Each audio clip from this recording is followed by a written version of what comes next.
So this is part 3 of this mini-series where we're in the middle of a bit of a Flixbus Rampage with 12 of us, beginning in Prague, through Bratislava and now on to Budapest. Because of the time constraints, this can't possibly be the best, most specialist, most everythingist Budapest exhaustive ever. And neither were we trying to do that. But we did have an extremely good time, and with the time we had, I feel like we did alright. Now, the problem arose with accommodation costs. Budapest is a fairly in-demand city, but hostels rarely rise to unreasonable levels. But then February came around and we were trying to book everything for different cities. Now, we found affordable rooms for 12 people, except in Budapest, where the prices and availability were both getting prohibitively high and low, respectively. Information I was not party to, I'd later discover this was thanks to the Hungarian Grand Prix. So, Budapest is huge. Famously, it's actually a portmanteau of what was originally 2 cities, Buda and Pest. I keep inserting the H into Pest, but that would be the first and only time I ever get close to pronouncing Hungarian properly, so I might as well be consistently wrong. Well, doing Budapest in one day is just not a plan. There's so much over such a large area. But £100 per person per night was going to have us paying more for 2 nights in Budapest than all of the other accommodation the rest of the week combined. So eventually we landed on a plan of just staying 1 night in Budapest, but getting the best part of 2 days there. That way we could sleep in cheaper cities, and this displaced night later proved to be pretty much our best choice, but more on that later in the series. Well, our journey from Bratislava took about an hour longer thanks to a knot of traffic around central northern Hungary. I was still feeling pretty worse for wear from the previous night, so despite the Hungarian countryside bathed in beautiful sunshine, I was struggling to enjoy it on a slow-moving bus with air conditioning all but non-functioning. But we finally pulled into Neplié bus station, and a quick metro ride we were in the centre. Budapest feels very busy because it's wide main roads in this part of town. We sat down to get a coffee and a bite at this place, which proved a great call, a really nice spot. And then once I got my head straight, we headed out for a bit of a lap before our check-in. After barely getting enough good footage in Bratislava, Budapest was an absolute feast for the lens. The architecture on the main street down the river is a real treat, and the views from the bridge. We took our time walking along the western bank in the heat, seeing sights along the way. I'd been really looking forward to seeing this, and after mixed weather so far on the trip, it felt great to see the Hungarian parliament bathed in sunshine. Normally, faux Gothic turns me off a little, but it's impossible not to be won over by this spiky beauty. We didn't actually get round to standing underneath it, but since it is so vast, by far the best views are on the opposite bank of the river. Handily, though there are no bridges there, there's a metro line that was just 2 stops from the neighbourhood with our hostel. Wombat Hostel was pretty great, spacious airy rooms, nice people. We didn't stay long before heading back out. Our group actually split in 2 at this point, half heading to the baths in the north of the city, apparently those guys had a great time, with the other half of us heading to the National Museum of Hungary. However, before going straight there, we wanted to look out at the city from up high, and thankfully there's a good spot for that. This is St. Stephen's Basilica, and while Baroque isn't normally my scene, you have to give it props on size and style alone. It is quite something. However, you can also climb it and head to the roof.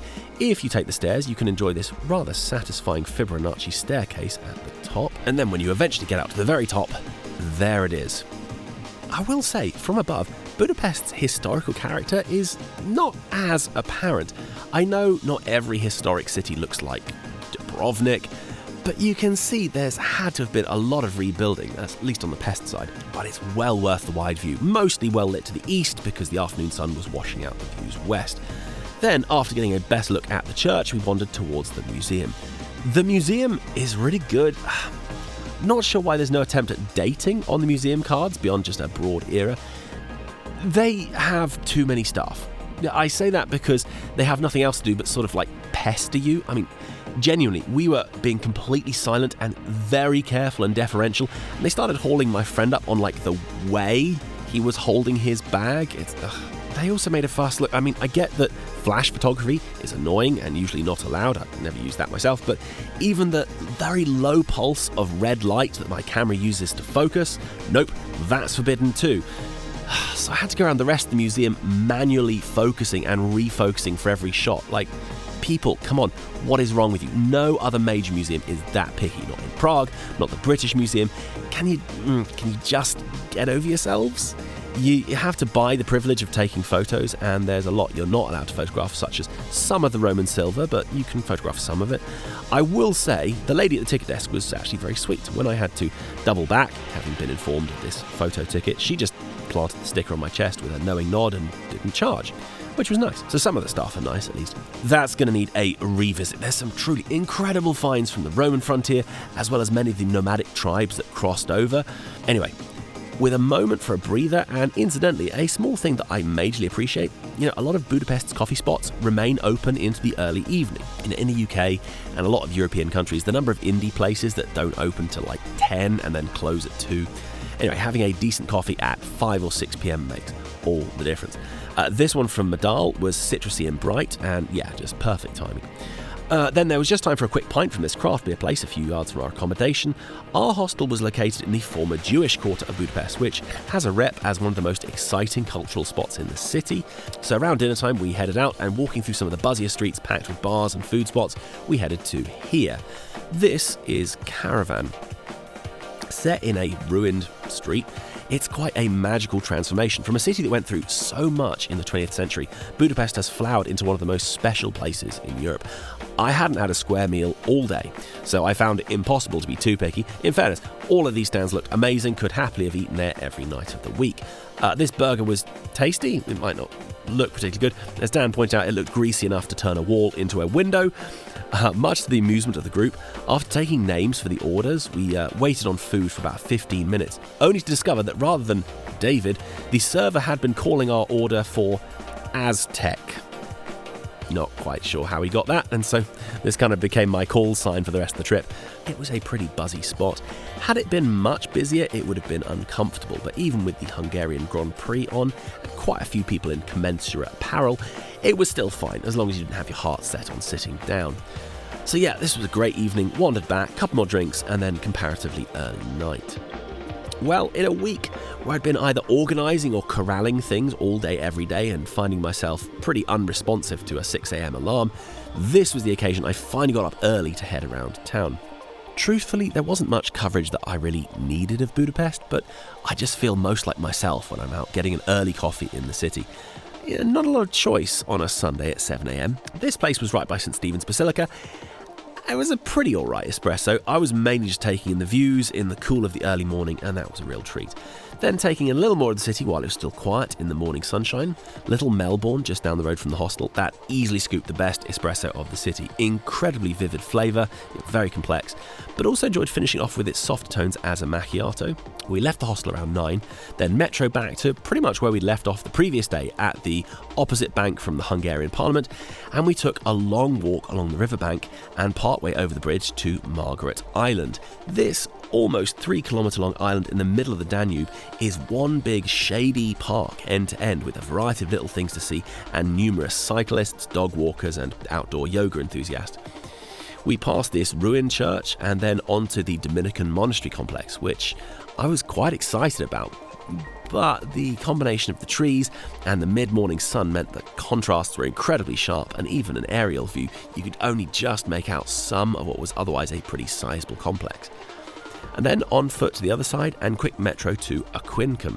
Now, the Roman province of Pannonia, which is a large area on the west bank of the Danube, was pretty wealthy. The sizable Roman remains are away to the north of the main central areas of Buda and Pest.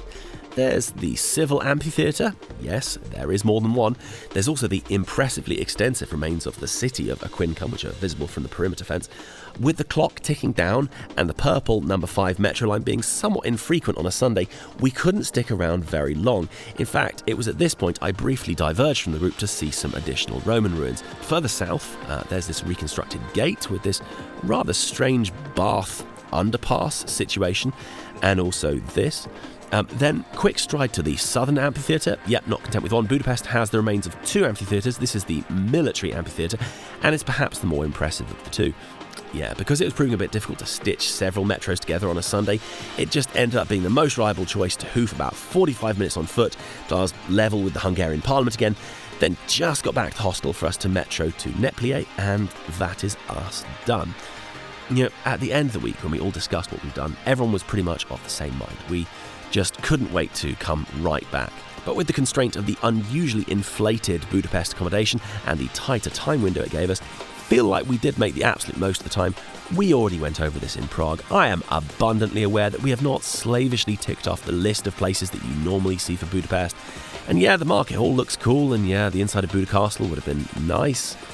30 hours, people. 30 hours. In fact, slightly less than. You want to complain that we're not spending long enough on every single everything?